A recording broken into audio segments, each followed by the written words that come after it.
మరోసారి ఎమ్మెల్యే కోమటిరెడ్డి రాజగోపాల్ రెడ్డి వివాదాస్పద వ్యాఖ్యలు చేశారు. సీఎం రేవంత్ రెడ్డి టార్గెట్ గా తీవ్ర విమర్శలు చేశారు.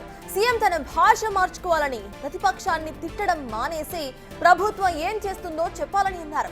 20 మంది సీమాంధ్ర కాంట్రాక్టర్స్ తెలంగాణను దోచుకుంటున్నారంటూ సంచలన వ్యాఖ్యలు చేశారు. ఆయన ఇంకా 3.5 ఏళ్లు రేవంత్ రెడ్డే సీఎం గా ఉన్నారని, ఆ తర్వాత ఎవరనేది అప్పుడు చూద్దామని అన్నారు.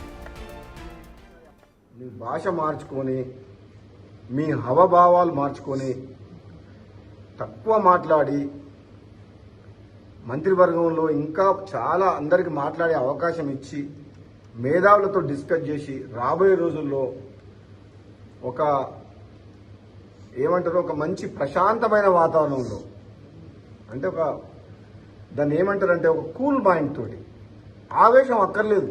ఇంకా 3.5 ఏళ్ళ గవర్నమెంట్ ఉంది, ముఖ్యమంత్రి మీరే ఉంటారు. ఆ తర్వాత ఎవరుంటారు అనేది అప్పుడు చూద్దాం. తర్వాత ఎలక్షన్స్ అయిన తర్వాత కాంగ్రెస్ పార్టీ హైకమాండ్ ప్రజలు తీర్పిచ్చిన దాన్ని బట్టి నిర్ణయం చేద్దాం. అప్పటి వరకు మీరే ఉంటారు. అప్పటిదాకా ఆవేశపడకుండా, గంటలు మాట్లాడకుండా, ఆ గంటలు అనే స్పీచ్లు తక్కువ చేసి పని మీద ఎక్కువ శ్రద్ధ చూపిస్తే మంచిదని చెప్పి నా సలహా. ఇంతకంటే ఎక్కువ నేను చెప్పలేను.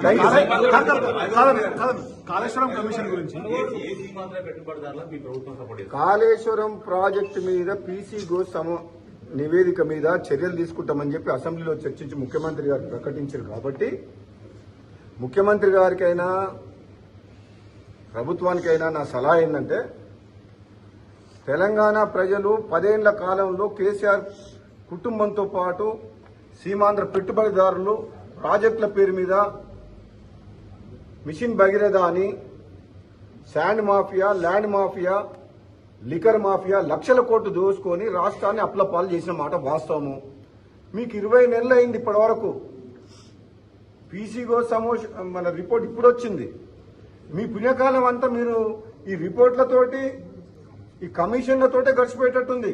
తెలంగాణ ప్రజలు ఎదురు చూస్తుండ్రు. తెలంగాణ ప్రజలకు మాట ఇచ్చినాం, దోపిడికి వ్యతిరేకంగా ఎవరైతే అవినీతి పాల్పడ్డారో వాళ్ళని బయటికి తీసుకొచ్చి జైల్లో పెడతామని చెప్పి నేను కూడా అన్నా, మన ప్రభుత్వం కూడా అన్నది. కాంగ్రెస్ పార్టీని తీసుకుంది. 20 నెలలు అయింది. ఇంతవరకు ఏం చేసిండ్రు ఇప్పటి వరకు? ఇప్పటికే చాలా ఆలస్యం అయింది. ఇప్పటికైనా మీరు మాటలు తక్కువ చేసి అవినీతి పట్ల అందరినీ జైల్లో పెట్టాల్సిన బాధ్యత, దోపిడీ చేసిన తెలంగాణను దోపిడీ చేసి లక్షల కోట్లు దోసుకుని అప్పుల పాలు చేసిన వ్యక్తిని ఎవరిని కూడా వదిలిపెట్టి వీలైనంత త్వరగా అరెస్ట్ చేసి జైల్లో పెట్టాలి. బంకచర్ల విషయంలో ఏపీ ముఖ్యమంత్రి చంద్రబాబుతో రేవంత్ రెడ్డి కుమ్మక్కయ్యని చెప్పి బీఆర్ఎస్ ఆరోపిస్తుంది. బీఆర్ఎస్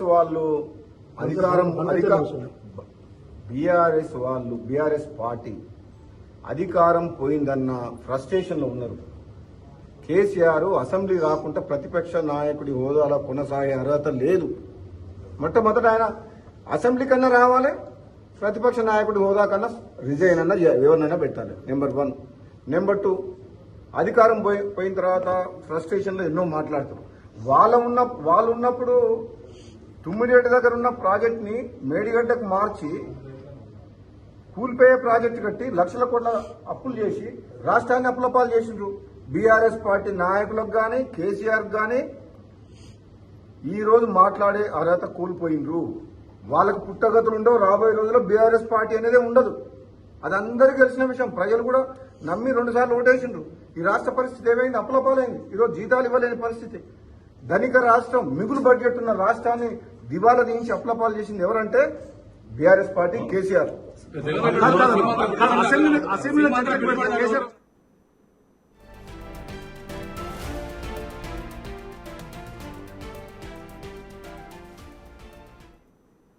అయితే కోమటిరెడ్డి రాజగోపాల్ రెడ్డి నిన్న కూడా ఇటువంటి హాట్ కామెంట్స్ చేశారు. అసలు నిన్న ఆయన ఏం మాట్లాడారో ఇప్పుడు చూద్దాం. ఎవరో ఈ మధ్య ఏదో మాట్లాడుతున్నారు. నేను ఏదైనా మాట్లాడితే మంత్రి పదవి రాలేదని మాట్లాడుతున్నాను. అరే మంత్రి కావాలంటే ఎలిమినగర్ పోర్ట్ చేసుకొని మంత్రి ఇస్తామని చెప్పిర్రు. నాకు వద్దని, నాకు మునుగోడు ప్రజలు కావాలని నేను ఇక్కడికి వచ్చిన. నన్ను ఎవరన్నా నీకేం కావాలి, మంత్రి పదవి కావాలన్నా, మునుగోడు ప్రజలు కావాలన్నా, మునుగోడు ప్రజలు అభివృద్ధి కావాలన్నా అంటే నేను మునుగోడు ప్రజలు కావాలి, అభివృద్ధి కావాలంట. అందులో అనుమానం లేదు. పదవిలో వెనకాల పాకులాడాల్సిన అవసరం నాకు లేదు. నాలాంటి మనిషికి అదృష్టం ఉంటే, నాలాంటి పదవి వస్తే, ఇంతకంటే పెద్ద పదవి వస్తే అది ప్రజలకే ఉపయోగపడుతుంది, ప్రజలకు లాభం అవుతుంది. కానీ నేను అందరిలాగా పదవులలోకి పోయి పైరవులు చేసి దోసుకునేటోడు అయితే కాదు.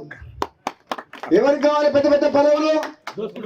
పదవులు అడ్డం పెట్టుకొని రాజకీయాలకు అడ్డం పెట్టుకొని పదవులకు వచ్చి 1000 కోట్లు దోసుకునేటోడికి వారికి పదవులు కావాలి.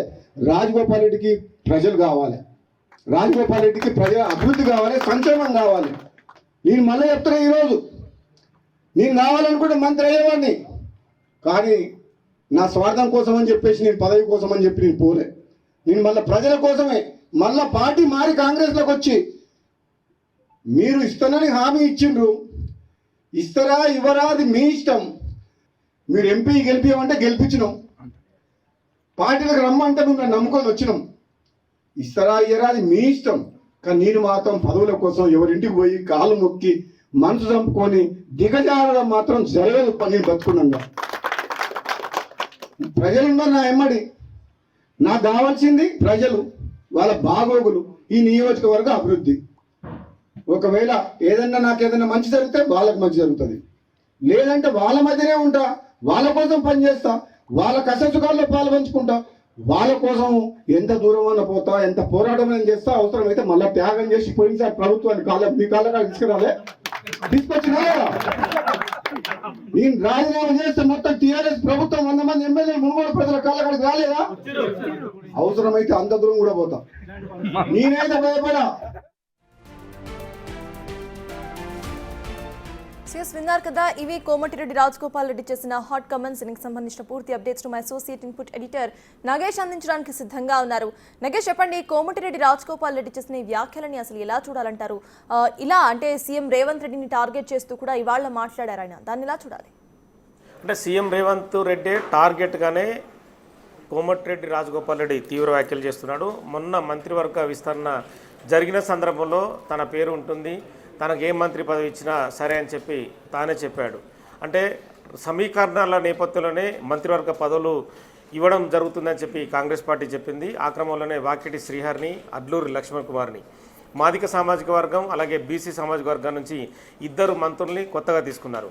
ఇక జిల్లాలో నల్గొండ ఉమ్మడి జిల్లాలో చూస్తే కనుక ఆల్రెడీ వాళ్ళ సొంత అన్న కోమటిరెడ్డి వెంకటరెడ్డి మంత్రిగా ఉన్నారు. ప్రస్తుతం రోడ్లు భవనాల శాఖ మంత్రిగా తను కేబినెట్ హోదాలో ఉన్నారు. అలాగే ఉత్తమ్ కుమార్ రెడ్డి సీనియర్ మంత్రి, మాజీ పిసిసి ప్రెసిడెంట్గా ఉన్నారు. ప్రస్తుతం నీటిపారుదల శాఖ మంత్రిగా తను బాధ్యతలు నిర్వహిస్తున్నారు. కోమటిరెడ్డి రాజగోపాల్ రెడ్డికి మంత్రి పదవి ఇవ్వాలంటే ఆ ఉమ్మడి జిల్లాలో మరో రెడ్డి సామాజిక వర్గానికి ఇవ్వడం అనేది అందులో పార్టీకి సంబంధించి పార్టీ వ్యవహారంలో కూడా అది మైనస్గా ఉంటుంది. అక్కడ వేరే బీసీ సామాజిక వర్గం వ్యక్తి అయితే ఖచ్చితంగా మంత్రి పదవి ఖచ్చితంగా వచ్చేదని చెప్పి కాంగ్రెస్ వర్గాలే చెప్తున్నాయి. తన సొంత అన్నను మంత్రి పదవి దించి తమ్ముడికి ఇవ్వాలంటే మాత్రం అది కుదిరైన పని కాదని చెప్పి కాంగ్రెస్ వర్గాలే చెప్పుకుంటున్న పరిస్థితి. ఎందుకంటే కోమటిరెడ్డి వెంకటరెడ్డి ఉమ్మడి ఆంధ్రప్రదేశ్లో తాను తెలంగాణ ఉద్యమం నడుస్తున్న సమయంలో కోమటిరెడ్డి వెంకటరెడ్డి రాజీనామా చేసి మంత్రి పదవిని వదులుకున్నాడు. తదుపరి కాంగ్రెస్ పార్టీలో కంటిన్యూగా కొనసాగుతూ కాంగ్రెస్ పార్టీలో తను నాయకుడిగానే చలామణి అవుతూ ఇప్పటి వరకు ఉన్నాడు. కాంగ్రెస్ పార్టీ 2 సార్లు బీఆర్ఎస్ గవర్నమెంట్ తర్వాత మళ్ళీ కాంగ్రెస్ పార్టీ అధికారంలోకి వచ్చిన తర్వాత కోమటిరెడ్డి వెంకటరెడ్డి మంత్రి పదవిని అలరించింది. కానీ మధ్యలో కోమటిరెడ్డి రాజగోపాల్ రెడ్డి బీజేపీ వైపు వెళ్ళారు, మునుగోడు శాసనసభ సభ్యుడిగా పోటీ చేశారు. సో అక్కడ పార్టీ మారిన తర్వాత తను ఓడిపోయాడు. మళ్ళీ కాంగ్రెస్ పార్టీలో జాయిన్ అయిన తర్వాత, ఎందుకంటే అక్కడ చాలా వరకు అక్కడ ఎవరెవరు గెలుస్తారు ఎవరు ఓడిపోతారని చెప్పి ఒక రిపోర్ట్ తర్వాతనే రాజగోపాల్ రెడ్డి కాంగ్రెస్ పార్టీకి వచ్చి తాను గెలిచిన పరిస్థితి. కానీ మంత్రి పదవి విషయంలో రకరకాల వ్యాఖ్యానాలు చేస్తున్నాడు.